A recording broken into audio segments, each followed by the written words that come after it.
Bonjour à tous, alors je vais profiter de cette petite matinée de vacances pour montrer un petit graphique où on compare les différentes pentes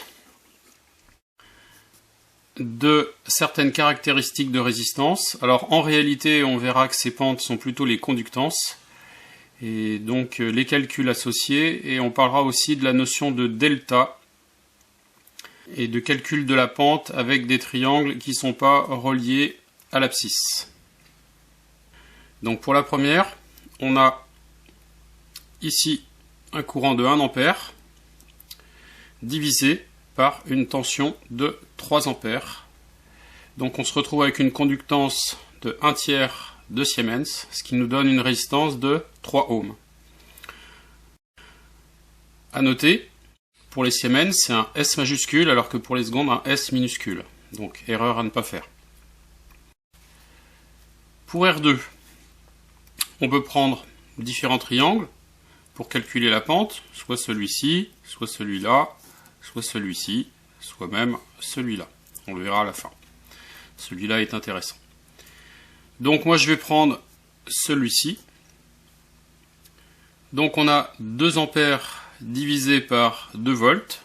Donc la conductance G2, 2 ampères divisé par 2 volts.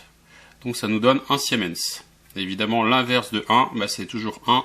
Et on a une résistance de 1 ohm. Pour R3, ici, on a, si je prends ce point-là, avec ce triangle-là, on a 3 ampères divisé par 1 volt. Donc la conductance G3 est égale à 3 ampères divisé par 1 volt, donc 3 Siemens. On a donc une résistance de l'inverse de 3, 1/3, ce qui fait 0,33 ohms. Une chose intéressante à observer, c'est que la résistance RA a une pente faible et une valeur élevée. Et au contraire, la résistance R3 a une pente élevée et une résistance faible. Si on compare les trois, on voit les différences entre les trois. Inversement, les conductances, qui dit pente faible, avec U en bas et I en haut, U en abscisse, I en ordonnée, la conductance ici est faible et la pente est faible. La conductance ici est moyenne et la pente est moyenne, et ici la conductance est élevée et la pente est élevée.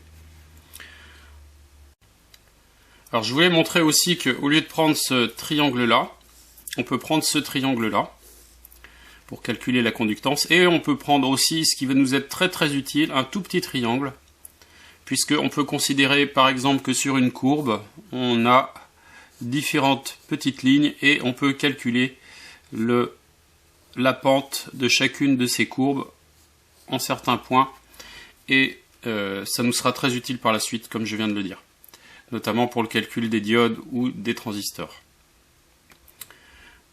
Donc ici pour calculer G2, j'ai le delta I, la différence d'intensité entre ces deux points. Donc là j'ai I3, 3 ampères, moins I1, 1 ampère, I3 moins I1, 3 moins 1, divisé par le delta U, c'est-à-dire ici U3 moins U1, ça fera 3 moins 1, donc U3 moins U1, donc 3 moins 1, donc ça nous fait 2 sur 2 et ça nous fait 1 Siemens.